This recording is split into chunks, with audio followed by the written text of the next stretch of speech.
Hoy vamos a comenzar con este primer salmo, el salmo número 27.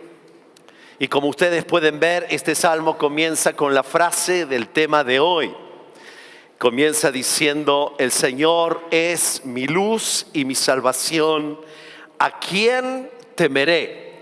Así que el primer tema que vamos a mirar hoy es el tema de la libertad de nuestros miedos, la libertad de nuestros temores. Ahora, cuando estábamos pensando por qué razón enseñar esto a la iglesia, ¿qué queremos hacer cuando estamos enseñando la posibilidad de que vos y yo vivamos libre de los temores, o libre de las culpas, o libre en medio de las heridas, o libre en las injusticias? O libre de la insatisfacción? Son los 5 temas que estaremos mirando a lo largo de esta semana. La pregunta es: ¿para qué estamos queriendo ver estos temas? La tentación habitual de todos nosotros es contagiarnos del ambiente de nuestra sociedad que todo el tiempo piensa en sí misma. La gente quiere ser libre de los miedos, quiere ser libre de las injusticias, quiere ser libre de las culpas. El tema es: ¿para qué queremos ser libres? Y esta es una pregunta que necesitamos hacernos para que el enfoque de todos estos temas tenga absoluta claridad en el para qué queremos nosotros experimentar esa libertad. Podríamos decir: quiero experimentar esa libertad porque quiero ser feliz. Y bueno, el propósito que subyace detrás de ese deseo de no tener miedos es ser una persona feliz. A nadie le gusta vivir con miedos. A nadie le gusta vivir con culpas. Tiene que ser alguien que esté un poco mal de la cabeza para hacerlo. Nadie quiere vivir con miedos. La pregunta es: ¿por qué no querés vivir con miedos? Y bueno, es que yo quiero ser feliz porque me merezco una vida digna, una vida en paz y una vida de tranquilidad. Bueno, yo quiero decirte que no vamos a encontrar esto en los salmos, porque el punto fundamental por el que estamos mirando esto es que el propósito es que vos y yo nos transformemos en mejores adoradores. Así que si querés anotar ahí en tu bosquejo que se te entregó al ingreso, si no lo tenés, levanta tu mano, te lo van a dar. Este va a ser el punto número inicial, el punto número 1. Nosotros estamos buscando la forma de adorar mejor a Dios. Es decir, lo que anhelamos en nuestro corazón, con todo nuestro corazón, es que Dios sea enaltecido en medio de las experiencias de nuestra vida. El tema no somos nosotros, el tema es Dios. Y cada vez que un hijo de Dios, que un seguidor del Señor Jesucristo empieza a vivir en la conducta del temor, lo que está demostrando es que no tiene un Dios digno de confianza. Y esto es lo grave. No es que vivimos, no quiero tener miedo, sino que la razón fundamental es que queremos expresar que nuestro Dios es un Dios digno de confianza. Por esa razón, casi que el salmista, como si fuese una gran soberbia casi, con un enorme valor, dice: el Señor es mi luz y mi salvación, ¿a quién temeré? El Señor es el baluarte de mi vida, ¿quién podrá amedrentarme? Son las certezas de un corazón que sabe el Dios que tiene. Son las certezas de un corazón que adora a ese Dios que es grande, excelente, inmenso. No hay dudas del Dios que guarda a Israel. Este es el concierto. El concierto de la libertad no es un concierto destinado a nosotros. El concierto de la libertad es un concierto que está destinado a Dios, por quien existen todas las cosas, para quien existen todas las cosas. Todas las cosas son por Él y son para Él. Por eso yo quiero saber cómo vivir lejos del temor, porque quiero darle un concierto que honre al Señor que preside nuestra propia vida. Lo que vamos a encontrar aquí exactamente es una expresión enorme de confianzas en la persona de Dios para poder mostrar a este mundo, para poder dar a la próxima generación como legado, no un espíritu de temor, sino una confianza plena de que el Dios a quien creemos, a quien servimos, a quien adoramos, es un Dios confiable. William Temple, un autor que escribe cosas muy lindas acerca de la adoración, dice: adorar es despertar la conciencia por la santidad de Dios. Si me ayudan con el retorno, por favor. Adorar es despertar la conciencia por la santidad de Dios. Alimentar la mente con la verdad de Dios. Purificar la imaginación por la hermosura de Dios. Abrir el corazón al amor de Dios y dedicar la voluntad al propósito de Dios. Así que la primera pregunta que se hacían los primeros cristianos era: ¿cómo esta nueva mente y este nuevo corazón, con todos sus pensamientos y con todas sus emociones que son imperfectas, pueden buscar la plenitud del pensamiento que debe ser correcto y la plenitud de las emociones que deben ser santas? Y una de las principales formas en que lo hacía la iglesia primitiva era recurrir a su cancionero, al libro de los Salmos. El libro de los Salmos es el libro del Antiguo Testamento que más se repite en el Nuevo Testamento. Y es el libro, junto con el de Isaías, que más palabras el mismo Señor Jesucristo va diciendo y citando en su propio ministerio. Era el libro de canciones que tenían los apóstoles. Era el libro de canciones que tenía el Señor Jesús.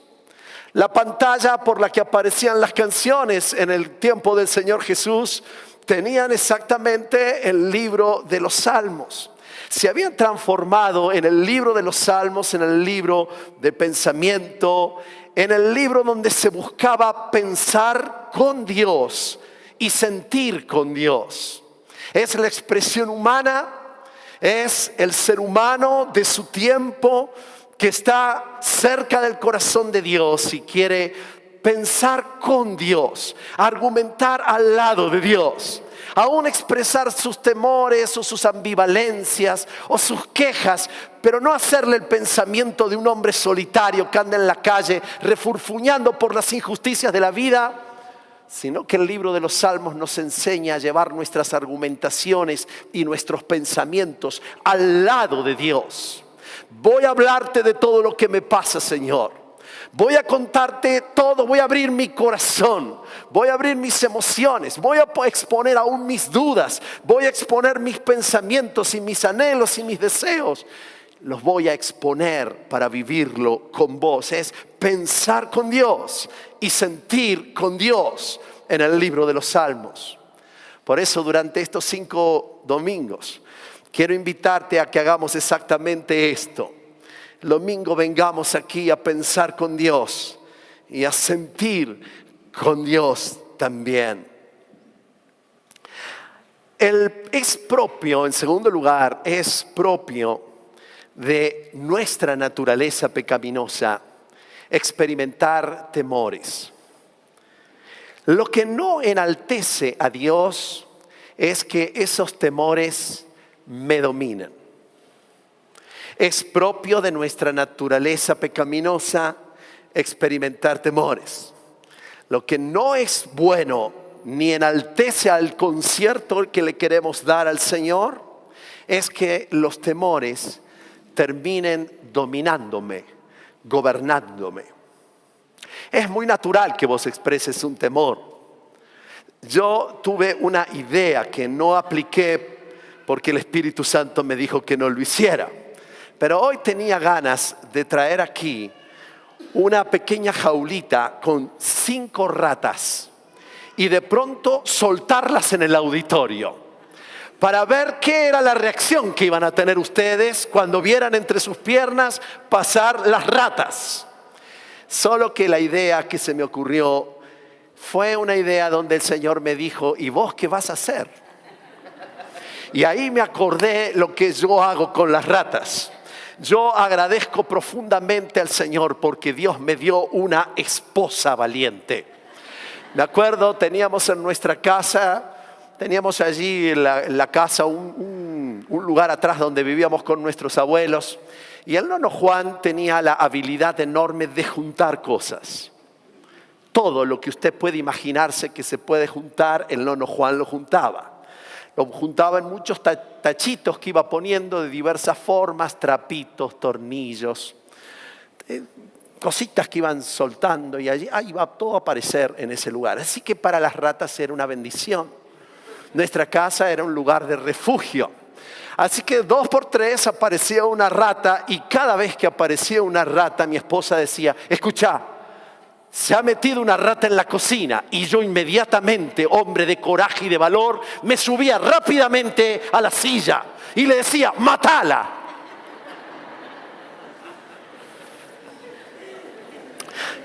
Así que yo tenía la compañía de mi hija Daniela y los dos nos subíamos a la silla.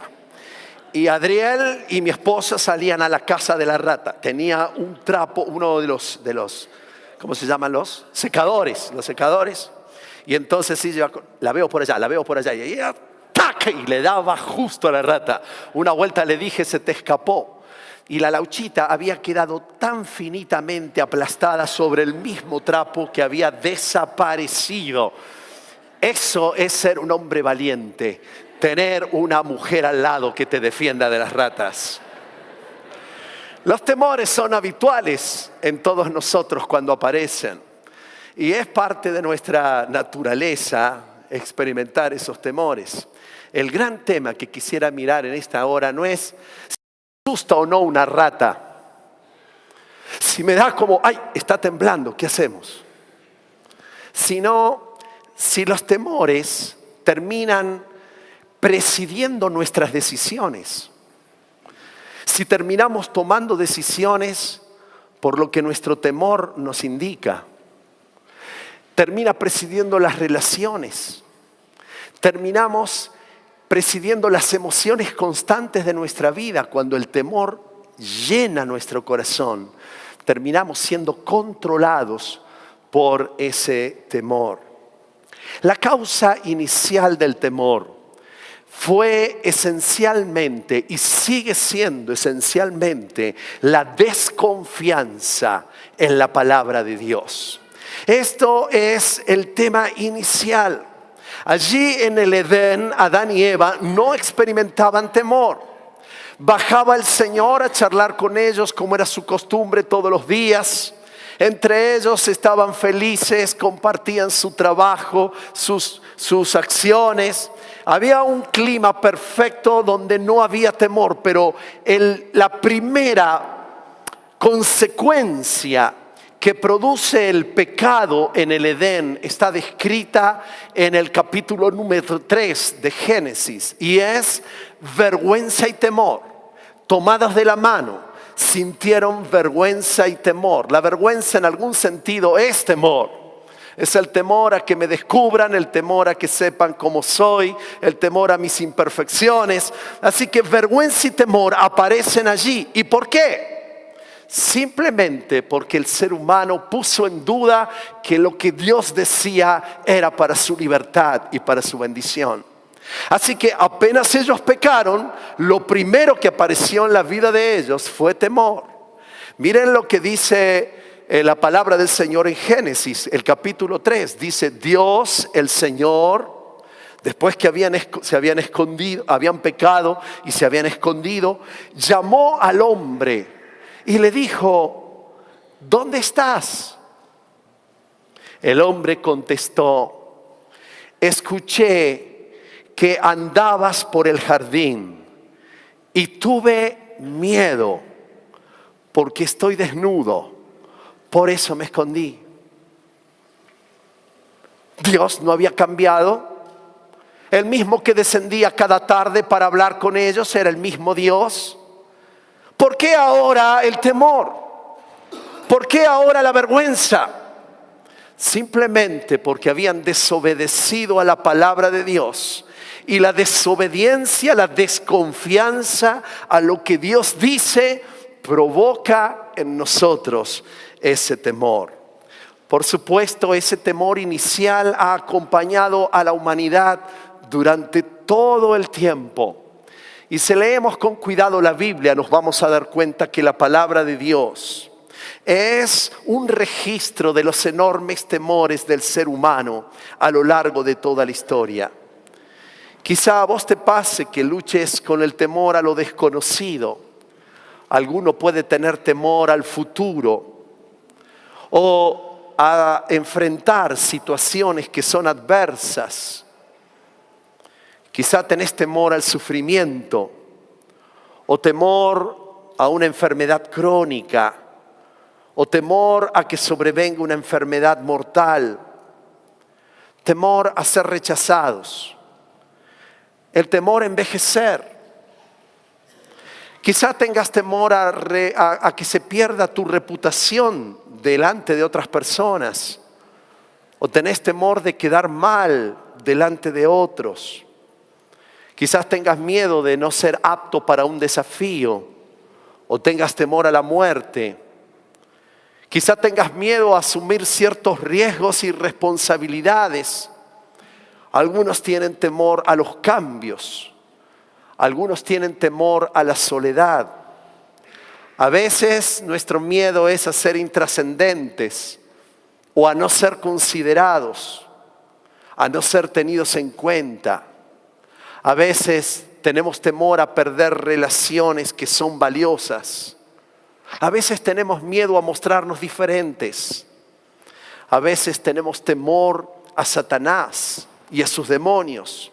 O a veces tenemos temor a perder el control de la circunstancia o el control y manejo de nuestra vida o del manejo de la vida de los demás. A veces tenemos mucho temor al fracaso matrimonial, al fracaso en un examen, en una relación, a fracasar fracasando otra vez. Muchos temores. En este salmo, David nos va a presentar diferentes escenarios por el que él va poniendo la certeza antes que el temor. Y en este salmo nosotros vamos a ir mirando en sus versículos. Y especialmente en este libro devocional, que si aún no lo tenés, todavía quedan algunos ejemplares, ¿verdad? Para poder comprarlo después al terminar. Vos vas a ir leyendo durante esta semana la explicación de algunos de estos temores que vamos a ir mirando a lo largo de esta semana. Así que no voy a tomar demasiado tiempo, solamente quisiera enunciarlos. David va a contar de que el Señor es su luz y salvación y no va a temer. Y después que hace este preludio sobre el no temor en la vida de los que confiamos en el Señor, comienza entonces a llevarnos por diferentes escenarios. En el verso número 2 nos presenta el escenario de aquellas acciones dañinas que nos pueden hacer otras personas, o las amenazas que pueden hacernos otras personas. Quizá estás luchando con eso en este mismo momento. Estás tomando decisiones en función a qué va a pasar si me hace esto, si me dice aquello, si pierdo su vínculo. Él dice así en el verso 2: cuando los malvados avanzan contra mí para devorar mis carnes, cuando mis enemigos y adversarios me atacan. En el verso 6 dice: me hará prevalecer frente a los enemigos que me rodean. En el verso número 12 dice: no me entregues al capricho de mis adversarios, pues contra mí se levantan falsos testigos, gente mentirosa, que además respiran violencia. A veces tenemos temor a estas personas que pueden hacernos daño. Y a veces, y cuando estamos mirando los escenarios de la violencia en nuestra sociedad, terminamos entonces teniendo temor de todas las cosas que pasan y las cosas que van sucediendo, y todo el mundo pasa a ser sospechoso. Y bueno, tenemos que tener cuidado, ciertas seguridades, pero el gran problema es cuando una vida se instala en vivir en función del miedo. ¿Qué pasa si? Y terminamos gobernados por el tema del temor a las acciones dañinas. Un segundo tipo de temor o escenario posible es el temor a la acción del enemigo. Sin lugar a dudas que aquí David está hablando de enemigos concretos. Él era un luchador en ejército, presidía los ejércitos y había batallas con enemigos concretos. La Biblia, usted siempre recuerde que tiene una revelación que es progresiva. Es decir, yo puedo entender los textos más antiguos a la luz de los textos más nuevos, a la enseñanza del Señor Jesús y de los apóstoles. Así que cualquier enseñanza del Antiguo Testamento necesito siempre mirarla con la lupa del Nuevo Testamento, lo que dice Jesús y lo que dicen los apóstoles. Así que el apóstol Pablo nos dice que esta batalla de la que David estaba hablando aquí, aunque mis enemigos y adversarios y un ejército acampe contra mí, no está pensando en un ejército de seres humanos y de armas, sino dice que nuestra lucha no es contra carne o sangre, sino contra poderes, potestades de maldad que habitan en regiones celestes. Por lo tanto, tu lucha y tu batalla más importante es contra Satanás, contra sus artimañas, contra sus mentiras, astucias, con el temor que él quiere influirnos, y hace de maneras increíbles esta acción contra la vida de la sociedad, pero también con la vida de sus hijos. Y aquí el salmista está diciendo: pero yo no voy a temer a lo que pueda hacerme el enemigo. Y esta es la posición que el Hijo de Dios puede tener cuando dice: el Señor es mi luz y mi salvación. ¿A quién le voy a temer? Hay algunos creyentes que cuando viene una visita demoníaca por sus casas, empiezan allí a temblar y empiezan a decir: ¡ay, el diablo lo que me va a hacer! No tenga miedo a Satanás. Algunos dicen: pastor, vaya a orarle, vaya a orarme, vaya. Usted tiene autoridad si usted es un hijo de Dios que vive en el temor del Señor, que puede decir: el Señor es mi fortaleza, el Señor es mi luz, el Señor es mi salvación. Pues usted párese frente a cualquier acechanza de Satanás y en el nombre de aquel que ha vencido, diga: no tenés nada que ver conmigo, te retirás ahora, porque voy a poder hacer frente a todo poder de las tinieblas. Gloria sea al Señor. Nada va a poder librarte de sus ataques. Va a darte ocasiones de temor y de miedo.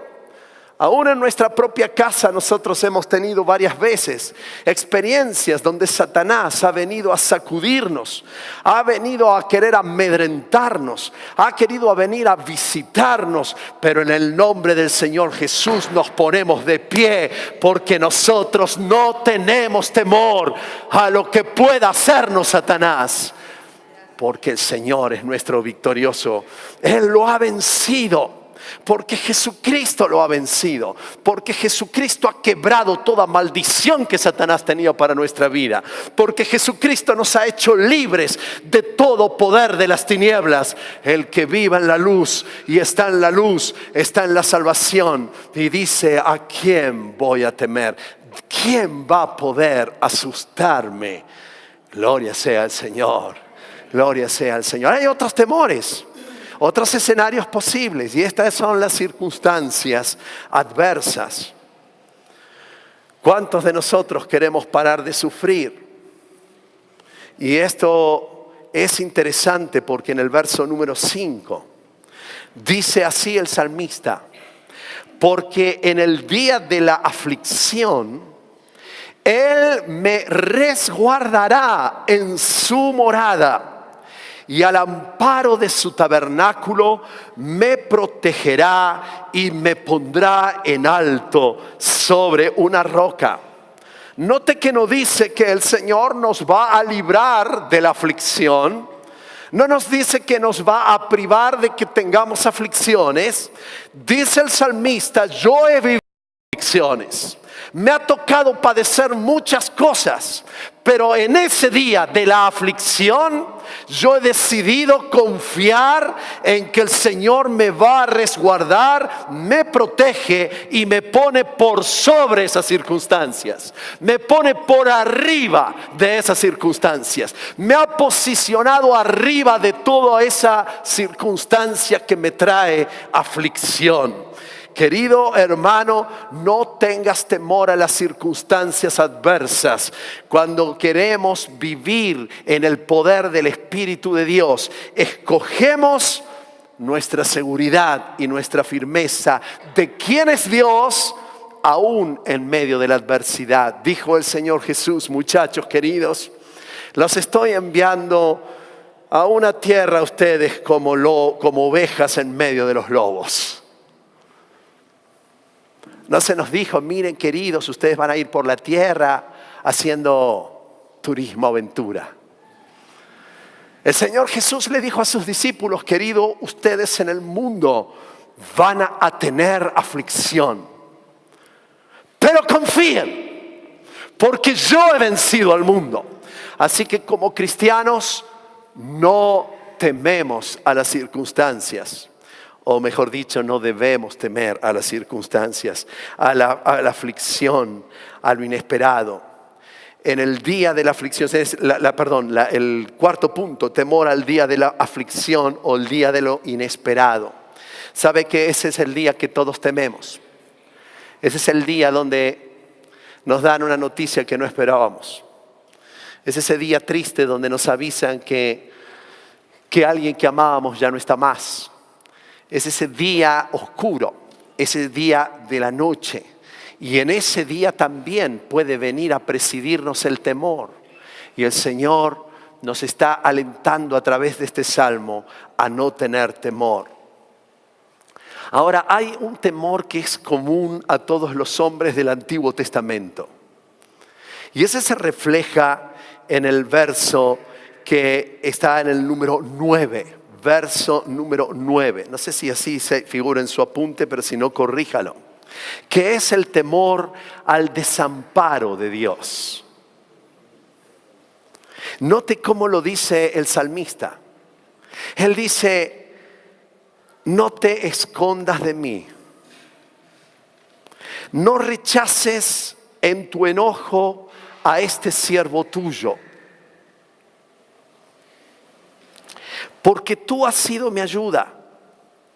No me desampares ni me abandones, Dios de mi salvación. Y es verdad que a veces esa circunstancia en tu vida ha sido tan dura y tan desafiante que pareciera que Dios te ha desechado.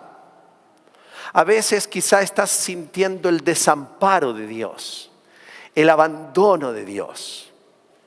A veces sentimos que los cielos se han cerrado y no hay respuesta a nuestro clamor.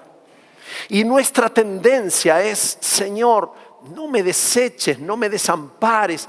Puedes estar enojado conmigo, pero por favor no me quites delante de tu persona. No saques de mí tu espíritu. Bueno, mire, yo quiero decir que esta es una oración que podían hacer los hombres y las mujeres del Antiguo Testamento. Porque el Espíritu Santo no había venido a hacer residencia permanente en ellos. Porque Jesucristo todavía no había venido a morir en la cruz. Por lo tanto, cualquier persona que pecaba podía ser desechada por su pecado ante la santidad de Dios. Pero usted y yo tenemos el privilegio enorme de vivir de este lado de la cruz de Cristo. Y eso nos da un enorme privilegio, porque no hay nada ni nadie que pueda provocar en nuestra vida el desamparo de Dios. Porque ahora el Señor ya no nos mira mirando nuestros enojos o nuestros pecados. Ahora el Señor Jesús el Padre te está mirando a través del Señor Jesús. Nuestra posición es que estamos escondidos en Cristo. Nosotros estamos protegidos por Cristo. Nada puede hacer que nos eche de la presencia de nuestro Señor Jesucristo. Por eso el apóstol Pablo, con tanta determinación y con tanta seguridad en su corazón, él podía llegar a decir que nada me va a apartar del amor de Dios, que es en Cristo Jesús nuestro Señor. Alabado sea Dios. No va a ser desamparada tu vida de Él. No hay pecado que haga que vos seas desechado de la presencia de Dios. No hay desconfianza y no hay temor de que vos puedas ser quitado del libro de la vida, del libro de amparo del Señor Jesucristo. Tenemos plena certidumbre de fe, tenemos plena convicción en nuestros corazones. No porque depende de nosotros, sino porque hemos decidido subirnos a la roca inamovible de los siglos, a la roca de nuestro Señor Jesucristo. Aleluya al Señor. Alabado sea el nombre de nuestro Dios. También podemos tener temor al abandono o al rechazo de otras personas. Quizá esta sea la experiencia más triste o dolorosa y la que más termina presidiendo nuestras decisiones, nuestras emociones. Aquella persona que ha sido rechazada por personas muy queridas, muy amadas. Aquella persona que ha sido rechazada o abandonada. Aquella mujer, aquel hombre que ha sido abandonado. Aquel hijo que ha sido puesto a un costado, que no ha sido tenido en cuenta. Genera en el corazón profundas heridas emocionales tan fuertes que terminan liderando su vida. Entonces el resto de la vida viven como encerrados en sus propios miedos. No quieren volver a experimentar el dolor del rechazo, porque nadie está preparado para el rechazo. Fuimos creados para la aceptación y cada vez que somos rechazados sentimos un dolor enorme, y ese dolor puede gestar en nosotros un hábito de temor. Y hay personas que, para no quedarse solas, por ejemplo, negocian sus amistades, negocian su sexualidad, negocian su santidad, con tal de tener a alguien que las ame, buscan lo que sea. ¿Por qué están decidiendo mal? Y uno dice, ¿por qué estás comprometiendo tu vida al lado de este hombre o de esta mujer que no te ama? Y la respuesta es que me rechazaron, me abandonaron y ahora ya no quiero que nadie me rechace ni nadie me abandone. Ni terminan tomando decisiones tristísimas. O aquel que queda solo el resto de la vida por enormes desconfianzas. Me acuerdo, tengo todavía una tía, ya es muy mayor, vive en Buenos Aires. Y ella, cada vez que le hablábamos de casarse, ya tenía 48, 50 años, y decía, jamás me voy a casar. Yo decía, qué determinada la tía. Yo tengo como plan servir al Señor y servir en esta iglesia, y me voy a ir cuando ya me jubile a una casa con unas abuelas, y de ahí voy a seguir sirviendo a Dios. Nunca me van a volver a agarrar. Y en ese nunca me van a volver a agarrar, algo estaba raro. Entonces una vuelta le pregunté, le digo, tía, me parece bien si tu elección es quedarte soltera para el resto de la vida, si pensás que querés servir al Señor, no hay problema. Cuando usted se casa no se le completa nada, no se le engancha la media naranja que anda. Usted es una persona íntegra todo el tiempo, no hay problema si se va a quedar soltera. La pregunta es, ¿de dónde viene ese enojo? Y entonces ella me explicó que unos meses antes de casarse, el prometido, teniendo todas las cosas compradas y a punto de, ya estaban organizando toda la ceremonia, el hombre le dijo, yo te amo y me voy a venir a vivir con vos, pero yo quiero decirte que no nos vamos a poder casar porque yo tengo otra familia y tengo hijos. ¡Wow! Así que yo era la única persona de confianza del sexo masculino que ella tenía. Los demás eran todos hipócritas, malos, perseguidores. La historia del dolor le hacía vivir en el temor por el tema del rechazo. Es increíble lo que provoca el rechazo. Pero cuando alguien puede decir: el Señor es mi luz y es mi salvación, el Señor es la roca o el lugar secreto donde yo me escondo, él puede llegar a decir: aunque llegue a tener la experiencia más dolorosa en mi vida, como está expresada allí en el Salmo, en el versículo número 10, aunque mi padre y mi madre me abandonen, el Señor me recibirá en sus brazos. El Señor me recibirá en sus brazos. ¿Entiende lo que significa la importancia de adorarle al Señor y de reconocer quién es Dios? Y nosotros podemos decir: puedo no tener el brazo que tanto esperé, pero tengo el brazo de mi Dios, en quien me dejo abrazar, acariciar, me dejo mimar por el abrazo de Dios. Desecho todo temor en mi propia vida. Aunque yo experimente temores, por eso no debo permitir fortalezas de temor. Hay una explicación importante que yo quisiera hacer para que usted entienda lo que es vivir una vida en los temores y cómo se construye en su mente esta fortaleza del miedo que le hace tener después miedo y decidir incorrectamente, sentir incorrectamente. Quiero que usted recuerde conmigo una historia que a mí o a todos los chicos nos encantaba cuando éramos chicos. Y quizá la mayoría del auditorio aquí la conozca. Es la historia de David y de Goliat. Si hace poco estás viniendo y no tenés mucho conocimiento de las historias bíblicas, esta es una historia muy linda para que leas. En 1 Samuel, en el capítulo número 17. Ahí se nos cuenta la historia de un rey que se llamaba Saúl. Este rey Saúl estaba gobernando a su país y estaba teniendo bastantes victorias con el ejército enemigo, hasta que apareció un grandote, un gigante que se denominaba Goliat. Era tanta la confrontación que este muchacho hacía, que este soldado grandote hacía a David, que nos encontramos en el capítulo 17 en un estado de parálisis nacional. No se movía el ejército, no se movía el poder político.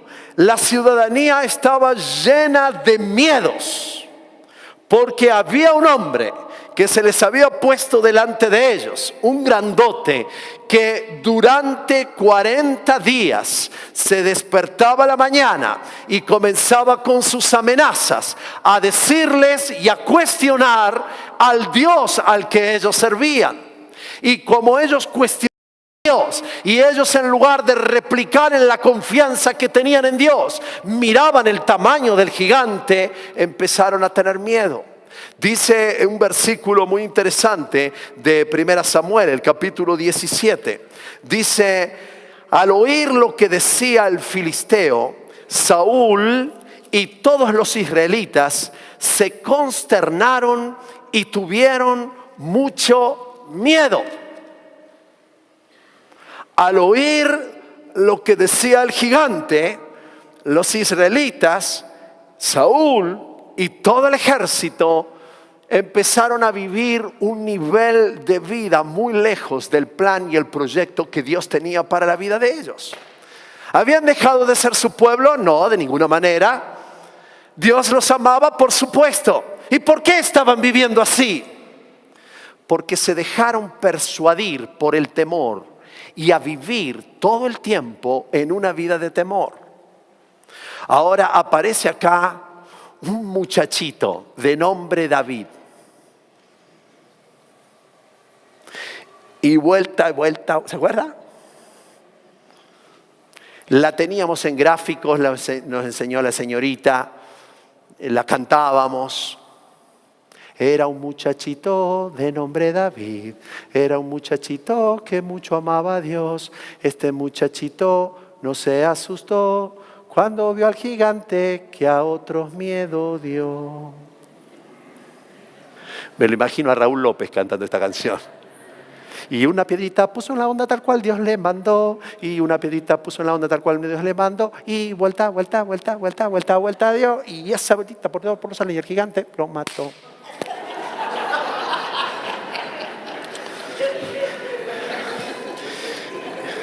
Gracias por... Le impactó la canción. Mire lo que dice este hombre, que es el que escribió este salmo. Este salmo no es el producto de un ratito de reunión. Este salmo es el producto de una vida pensando con Dios y sintiendo con Dios. Este salmo es un producto de un hombre que ha decidido renovar su mente en el Dios en quien ha creído y no dejarse presidir por las emociones del momento. Miren lo que dice David. Se enfrenta al gigante y le dice: tú vienes contra mí con espada, lanza y jabalina, pero yo vengo a ti en el nombre del Señor Todopoderoso, el Dios de los ejércitos de Israel, a los que has desafiado. Hoy mismo el Señor te entregará en mis manos y yo te voy a matar y te voy a cortar la cabeza. Hoy mismo voy a echar tu cabeza, el cadáver. Echaré los cadáveres del ejército filisteo a las aves del cielo y a las fieras del campo. Y todo el mundo escuchará este concierto. Y todo el mundo escuchará este concierto de libertad. Dice la palabra: y todo el mundo sabrá que hay un Dios en Israel. Así se dice, caramba. Esto no es control mental. No es positivismo humanista. No digas que te pase para que no te pase. No. Los gigantes aparecen de papa, de verdad. No es, no lo sueñes. O vos decís: no está, el gigante no está, el gigante no está. No es tampoco la nueva era. Concentrémonos todos con la mente: yo puedo contra el gigante, yo puedo contra el gigante, yo puedo contra el gigante. El cristianismo bíblico es un cristianismo esperanzador que tiene sus determinaciones y sus emociones puestas no en la realidad de lo que el hombre es, sino del Dios que es y a quien sirve. ¡Aleluya, Señor! Ciertamente te vas a dar cuenta, gigante, que hay un Dios todopoderoso en Israel. Que escuchen las naciones el concierto que da su iglesia cuando sale de vivir en temor para vivir en la confianza de aquel Dios que es Dios en Israel. Alabado sea el Señor. Por eso Él dice: el Señor es mi luz y mi salvación. El Señor es el baluarte de mi vida. ¿Quién podrá amedrentarme? Aun cuando un ejército me asedie, no temerá mi corazón. Aun cuando una guerra estalle contra mí, yo mantendré la confianza. Qué extraordinaria historia. En realidad, las estructuras mentales que son como fortalezas donde se esconde atrás el temor, ocurren acá en el pensamiento. Todo pensamiento, esas fortalezas de temor, esas como murallas, donde nosotros decimos: ¿por qué estoy reaccionando así? ¿Por qué actúo así? ¿Por qué siento así? ¿Por qué decido así? Porque esas decisiones pasan por esa fortaleza, ese castillo, en donde se esconde el temor. ¿Y cómo se arma? Primero, a través de los pensamientos. Satanás siempre va a tirarte pensamientos para que vos tengas miedo. Ahora, de eso no podemos hacer nada. Los pensamientos pueden llegar a venir sobre nuestra vida. Sobre todo porque Satanás hace pensamientos a medida. Él tira pensamientos que justo te vienen bien a vos o mal. El pensamiento que a mí me asusta no es el pensamiento que asusta a Priscila. Satanás tiene pensamientos para Priscila porque conoce a Priscila y sabe qué tipo de pensamientos hace que ella empiece a trabajar en el temor. El segundo paso, y hasta acá todos podemos tener pensamientos, pero aquí viene el gran tema. Usted debe cuidar su mente. Por eso la adoración, como recién decía este concepto tan fabuloso, la adoración es la que limpia en nuestra mente la imaginación. Porque usted empieza a imaginar lo que puede llegar a pasar. Y empieza como decimos en el burdo español, a darse manija o a darse cuerda. Y piensa. Y mirar, ay Dios mío, ¿qué pasa si llego a perder el trabajo? Ay, ¿qué pasa con el crédito que justo saqué? ¿Y qué pasa con la cosa? Ay, ¿qué va a pasar con mis hijos? Y usted empieza a tic, tic, tic, tic, tic, tic. La cabeza empieza a pensar y a imaginar. El gran tema de la imaginación basada en los temores es que esa imaginación de lo que puede pasar anticipa la experiencia como si fuera real.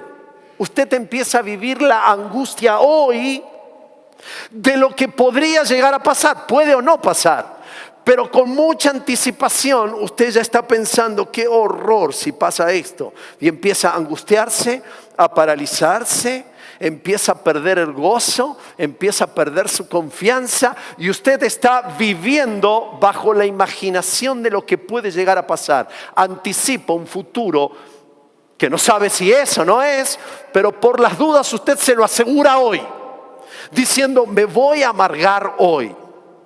Voy a vivir bajo esta instancia de temor hoy. Voy a decidir hoy no hacer esto o hacer aquello por el temor que tengo hoy. Y entonces comienza a haber una obsesión, es decir, recurro a la fortaleza cada vez que voy a pensar o se me presentan situaciones similares. Recurro a esa fortaleza para volver otra vez a repensar equivocada o erróneamente. Y así entonces esos pensamientos reiterativos terminan transformando una manera de pensar. Una estructura mental en función de los miedos y de los temores.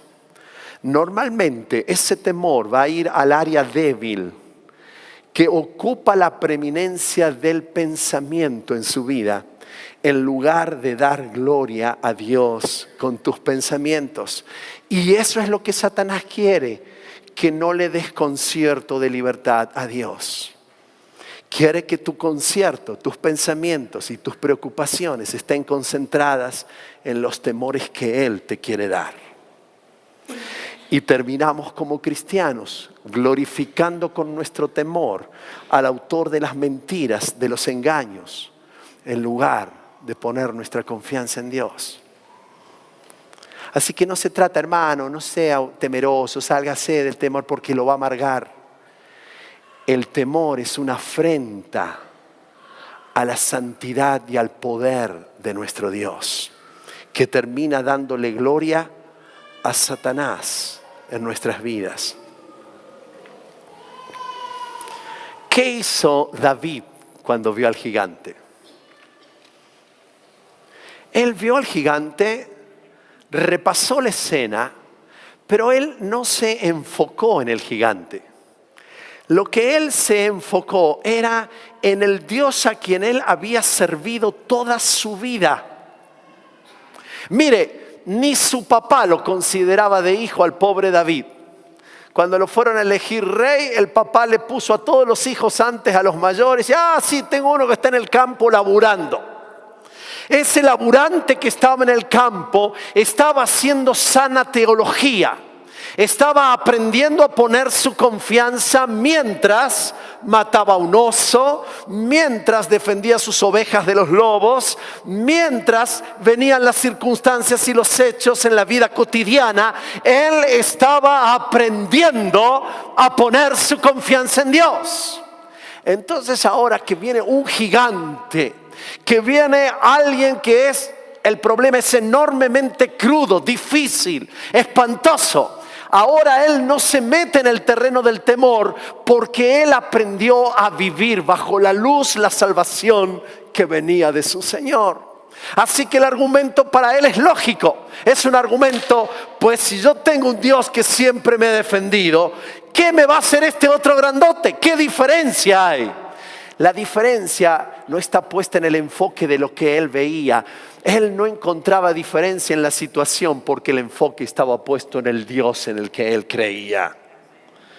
Y esta es el llamado, el desafío para todos nosotros. Yo puedo ser libre de mis temores y cada vez que venga la amenaza de un pensamiento, cada vez que venga la amenaza de un temor, usted va a tener que tomar la decisión de fe, que es: yo he puesto mi confianza en el Dios que todo lo sabe, que todo lo ve y que todo lo puede. Así que quiero invitarle a que sea libre del temor, cambiando decididamente su enfoque. Primero, haciendo lo siguiente: identifique su temor. Sepa cuál es el Goliat que le va a tener que encajar la piedrita. Mire cuál es el cuadro de su temor. Identifíquelo. Para poder vencer sobre sus temores, usted va a tener que poner nombre, va a tener que saber cuál es el temor. Y especialmente quiero decirles que los temores se esconden bajo la fortaleza si no se dejan identificar demasiado. Por lo tanto, va a tener que hacer un trabajo a la luz del Espíritu Santo para que el Espíritu Santo le indique si usted tiene temor. Quiero hablar especialmente a los varones, a todos los machos argentinos que hay presentes en este lugar. Fuimos creados en ambientes donde los hombres no tienen miedo, donde los hombres somos valientes. Y quiero decirle que todos los hombres valientes, en realidad lo que somos unos cobardes escondidos que simulamos no tener temores. Y aquí el Señor no quiere que hagas simulación de lo que está pasando en tu vida. Quiere que hagas identificación de esos temores para que puedas vencer. ¿A qué le tenés miedo realmente? Cuando vos escondés el temor, cuando no te das cuenta que hay un temor que está escondido, cuando vos decís, alguien te dice algo y vos saltás rápido a defenderte, ¿sabés lo que hay adentro? El temor a la insignificancia. Un miedo a no ser relevante. Un miedo a que te pasen por encima. Miedo a perder. Las discusiones matrimoniales. Muchas de esas discusiones son enormes discusiones de dos seres que están temblando, llenos de miedo, que se están escondiendo. Y tiene que venir el Señor a decirles cuál es tu temor. ¿Por qué reaccionas así? ¿Por qué decís así? ¿Por qué estamos decidiendo de esta manera? ¿A qué le tenemos miedo? Identifique el temor, identifique ese Goliat. Pero en segundo lugar, tome una determinación decidida de salir del temor. Este salmo es un salmo que nos cuenta la experiencia de este hombre, que es un hombre valiente, no porque nunca se le vinieron pensamientos de temor, sino porque decidió hacerle frente a sus temores, mirando a quién es realmente el Rey de Reyes y el Señor de Señores. Dice el versículo 4 en esta determinación: una sola cosa le pido al Señor y es lo único que persigo. Quiero habitar en la casa del Señor todos los días de mi vida para contemplar la hermosura del Señor y recrearme en su templo. Él va a hacer algo, está haciendo algo para vencer ese temor. La primera decisión que vos y yo tenemos que tomar ante pensamientos de temor es decidir pasar del temor a la certeza que provoca el amor. Salir del temor al amor. En el verso número 5 dice: porque en el día de la aflicción Él me resguarda en su morada, al amparo de su tabernáculo. Me protege, me pone en alto sobre una roca. Todas expresiones de una demostración concreta del amor de Dios sobre la vida de David. El apóstol Juan llegaba a decir: en el amor no hay temor. En el amor no hay temor. ¿Por qué?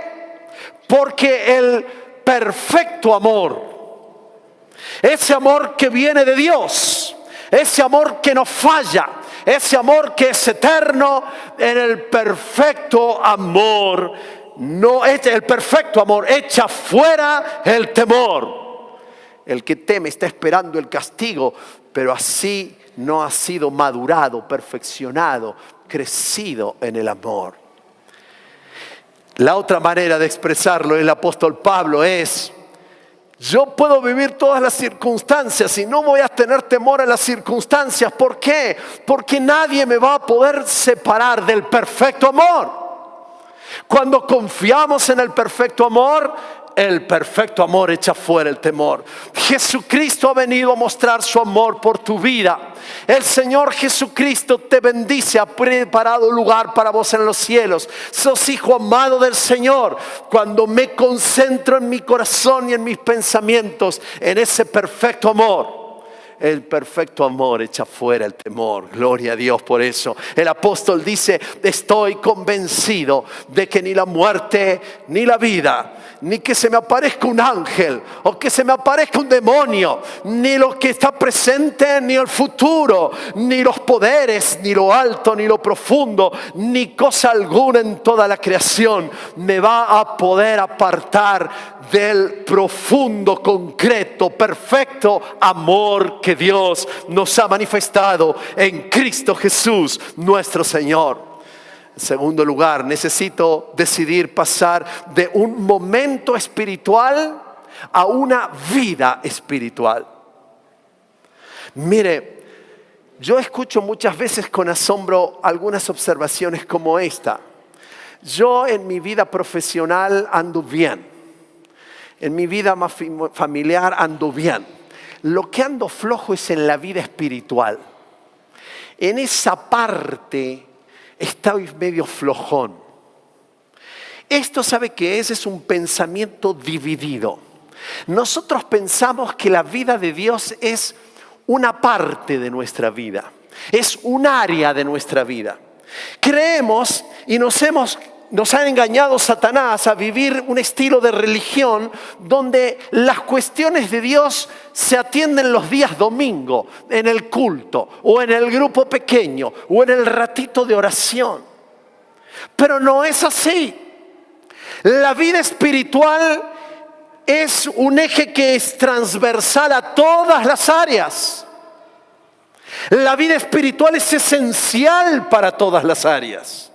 Por eso el salmista dice: hay una cosa que yo le pido al Señor. ¿Y cuál es esa cosa que le pide al Señor? Habitar en el templo del Señor, en la casa del Señor, todos los días de mi vida, para contemplar la hermosura del Señor y recrearme en su templo. Y usted lee este salmo y dice: pero este tipo no tiene tiempo para hacer eso.